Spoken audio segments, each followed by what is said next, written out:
ఎక్కడో పుట్టి ఎక్కడో పెరిగిన మాకు ఏంటి బంధాలు?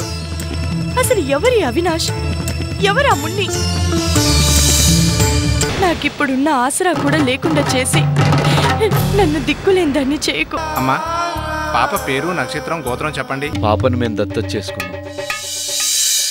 పేరు మోహన అని పెట్టాం. గొడ్రాలు గొడ్రాలు అని లోకులు కాకుల్లా పొడుస్తూ ఉంటే ఆమె పడ్డ వేదన మరే స్త్రీ పడకూడదమ్మా. పాపను ఆశీర్వదించన్నయ్య. నీ పాప? అసలు నీ పెళ్ళాన్ని గర్భసంచలేదు కదరా. ఈ రోజు నుంచి పాప మా పాపగా ఈ ఇంట్లోనే పెరుగుతుంది. మేము ఇంకా చాలాసేపు ఆడుకోవాలి, చాలా కబుర్లు చెప్పుకోవాలి. మీ తల్లి కుతుల మధ్య నేనెందుకు గాని, మీరు ఆడుకోండి. నిజంగా భార్గవి నా పాలిట దేవతండి. నాకన్నా వయసులో చిన్నదైపోయింది కానీ లేకుంటే చేతులెత్తి నమస్కరించాలనిపిస్తుంది. ఏమండి, రేపొకసారి భార్గవి దగ్గరికి పాపను తీసుకువెళ్ళి దీవించమని అడుగుతాను.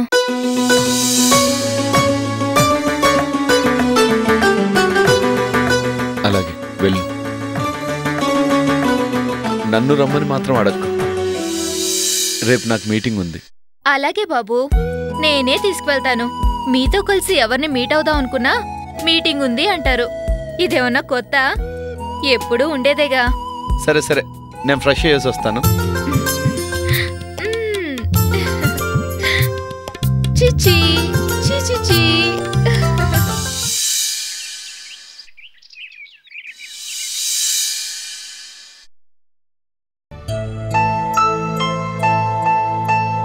మమ్మీ, ఈరోజు షాపింగ్కి తీసుకెళ్తావన్నావు కదా, బొమ్మలు కొనిస్తావన్నావు. నేను వచ్చేసరికి నువ్వు రెడీగా ఉండు. సరే. మరి హోంవర్క్? మమ్మీ, అబ్బా, ఆడుకునే టైంలో ఆడుకోవాలి, చదువుకునే టైంలో చదువుకోవాలి.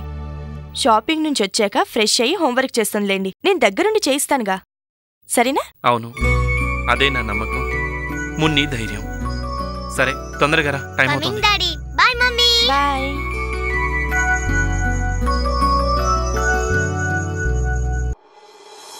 పూజారి గారు, పాప పేరున అర్చన చేయండి. అమ్మా, పాప పేరు, నక్షత్రం, గోత్రం చెప్పండి.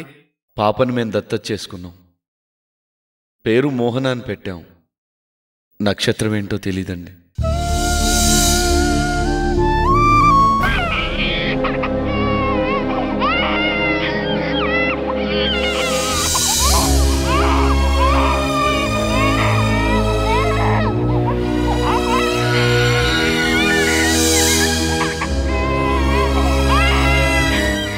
నువ్వెందుకొచ్చా?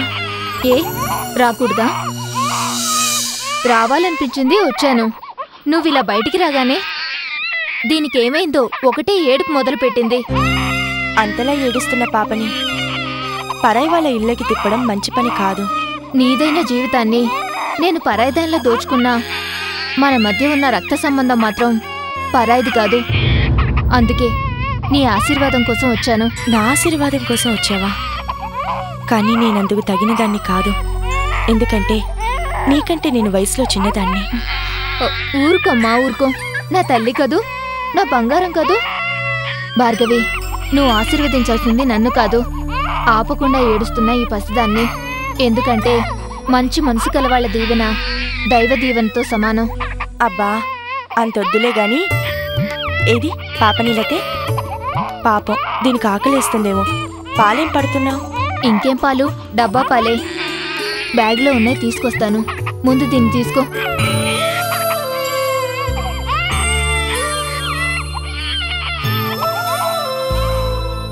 చూసావా, నీ చేతి స్పర్శ తగలగానే కన్న తల్లి దగ్గరికి వెళ్ళిన పిల్లల ఇంతవరకు ఏడుస్తున్న నా బిడ్డ ఏడు పాపేసింది. దీనికి కూడా నీ అంత సహనం, ఓర్పు రావాలని దీవించు. నా వల్ల నీకు అపకారమే జరిగినా మా దాంపత్యం సుఖంగా ఉండాలని కోరుకున్నావు. నీ ఆలోచనల ఔన్నత్యం ఎంతో గొప్పది. నువ్వు ఎత్తుకుంటే ఏడ్చే పిల్లలు కూడా చిరునవ్వు చిందిస్తున్నారు. అవును, పూలవాసన దారానికి అబ్బినట్టు నేను నా బిడ్డ నీ మంచితనం ముందు తల వంచుతున్నా. వయసుకి చిన్న పెద్ద అని భేదం ఉన్నా నీ మనసుకున్న పెద్దరికం ఎంతమంది పెద్దవాళ్ళకుంటుంది? చూడు, నీ ఒళ్ళో ఎలా నవ్వుతుందో. నా కడుపున పుట్టకపోయినా నువ్వు దీవిస్తే నీ కడుపున పుట్టిన బిడ్డను నాకిచ్చినట్టు భావిస్తాను.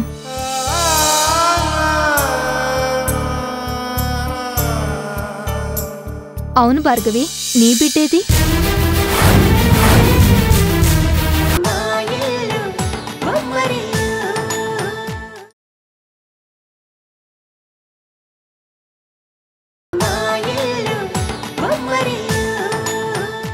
అవును భార్గవి, నీ బిడ్డేది?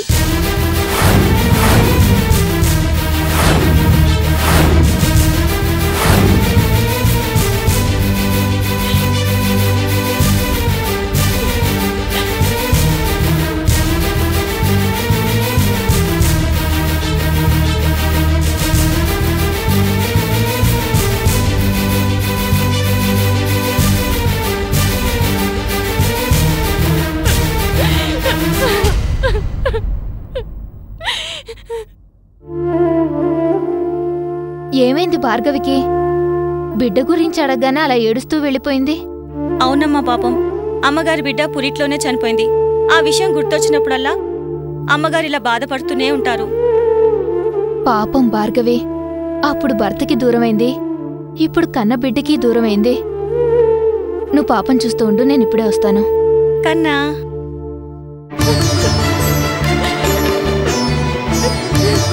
భార్గవి బాధపడుకో. బిడ్డలు పుట్టక నేను బాధపడుతుంటే కన్న బిడ్డకు దూరమై నువ్వు బాధపడుతున్నావు. నా బిడ్డ నీకు నుంచి నీ బిడ్డ అనుకో భార్గవి, ప్లీజ్ ఊరుకో.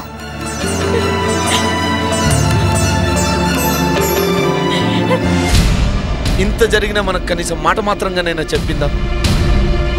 పాపకు ఆశీస్సులు తీసుకోవడం కోసం వెళ్తే అప్పుడు కదా నీకు తెలిసింది ప్రతి విషయాన్ని గోప్యంగా ఉంచడం మొదటి నుంచి భార్గవికి అలవాటు. అదేనండి దాని గొప్పతనం. తన ఆనందాన్ని అందరికీ పంచుతుందే కాని ఏనాడు తన బాధ మాత్రం ఇంకొకరికి తెలియనివ్వదు. ఒకరి దుఃఖాన్ని పంచుకోవడానికి తనెప్పుడూ సిద్ధంగా ఉంటుంది. అదే అదే దాని గొప్పతనం.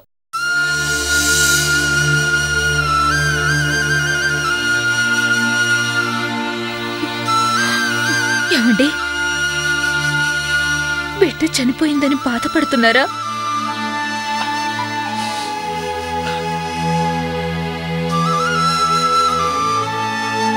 సహజమేనండి. నాకంటే ముందు మీ జీవితంలో అడుగు పెట్టింది భార్గవే. భార్గవి మీకు దూరం అయ్యేసరికి తన కడుపులో పెరుగుతుంది మీ బిడ్డ. నా కళ్ళల్లోకి సూటిగా చూడలేక మీరు అటువైపు తిరిగినప్పుడే అర్థమైంది మీరెంతగా బాధపడుతున్నారో అని. మీ బిడ్డ గురించి మీరప్పుడు కన్న కలలు ఇప్పుడు కన్నీళ్లుగా బయటకొస్తున్నాయి. ఎందుకంటే మీ దాంపత్యానికి తీపి గుర్తు నేల రాలిపోయిందని.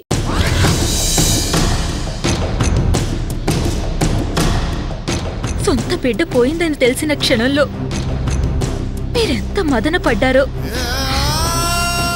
నేను అర్థం చేసుకోగలను. ప్రియా, నేను ఈరోజు ఇంతగా బాధపడుతున్నానంటే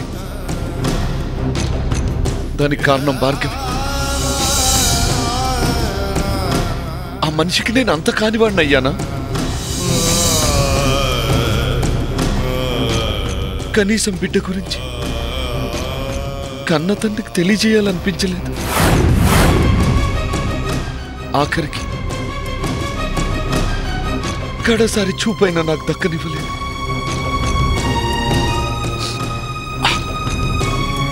దక్కనివ్వలేదు.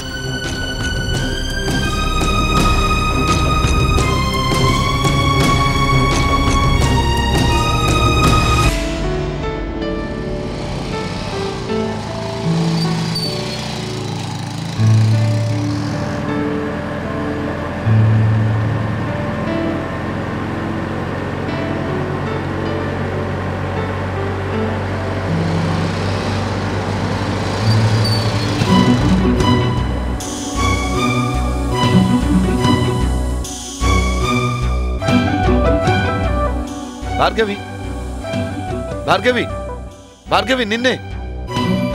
భార్గవి ప్లీజ్ భార్గవి ఆగు, నీతో మాట్లాడాలి. ఏ ఎందుకు? ఇంకా మాట్లాడడానికి మన మధ్య ఏ బంధం మిగిలిందని? ఆ బంధం గురించి మాట్లాడడానికి ఆపాను. నువ్వు కన్నా నా బిడ్డ ఏమైంది? నా మీద కోపంతో బలవంతంగా చంపేసేవా, లేక ఈ అనాథాశ్రమం గడపలోనైనా వదిలేసావా? ఆ బిడ్డకు తండ్రిని నేను ఆ అధికారంతోనే అడుగుతున్నాను, చెప్పు. నాకు అవినాష్ గారికి అక్రమ సంబంధం అంటగట్టిన రోజే మన బంధం తెగిపోయింది. కట్టుకున్న భార్యని అనుమానించి అవమానించిన నీకు నా మీద నా బిడ్డ మీద అధికారం ఎలా ఉంటుంది? సంస్కారం కోల్పోయిన నీకు నన్ను దేని గురించి ఇలా నిలబెట్టి అడిగే అర్హత నీకు లేదు.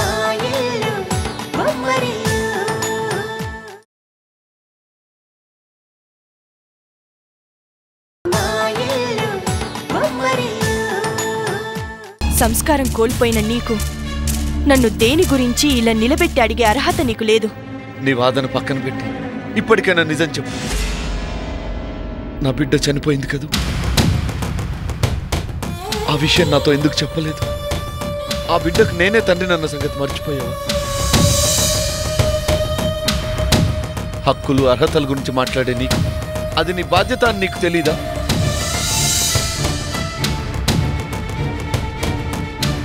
పంతాలు పట్టింపులు పసిపిల్లల విషయంలో పనికిరావు. ఏం కాస్త ముందుగా తెలిసి నా బిడ్డను బ్రతికించుకునేవాడిని. ఆ విధంగా నాకు ద్రోహం చేశా.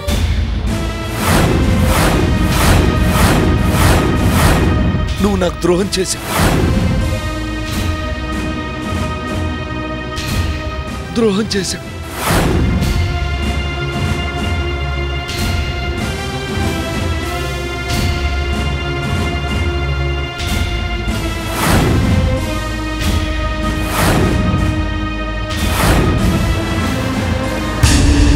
నేను సూర్యకి నిజంగానే ద్రోహం చేశానా?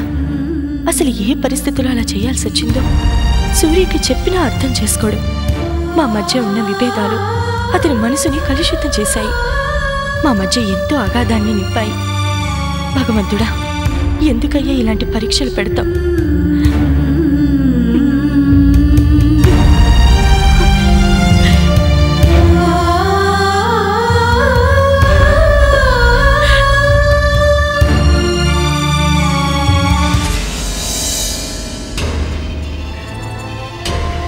ఏమోయ్, నీకోసం బిర్యానీ తెచ్చా.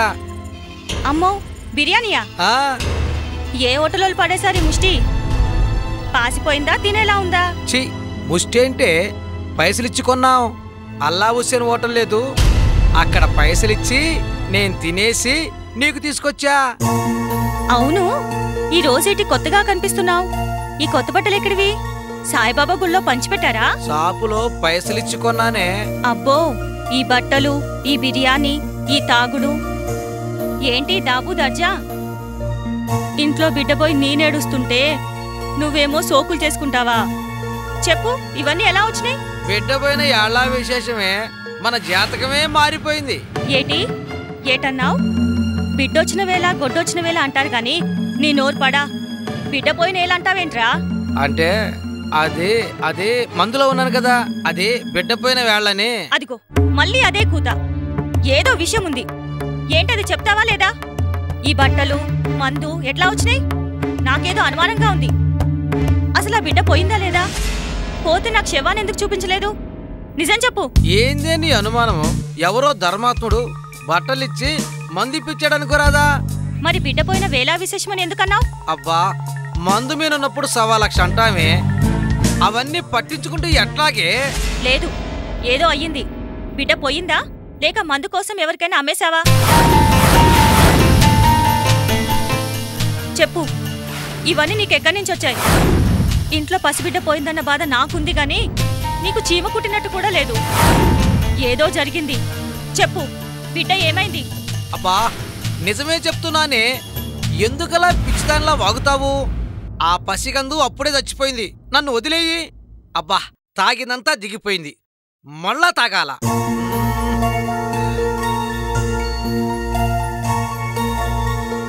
దేవుడా, బిడ్డ ఏమైందో ఏమో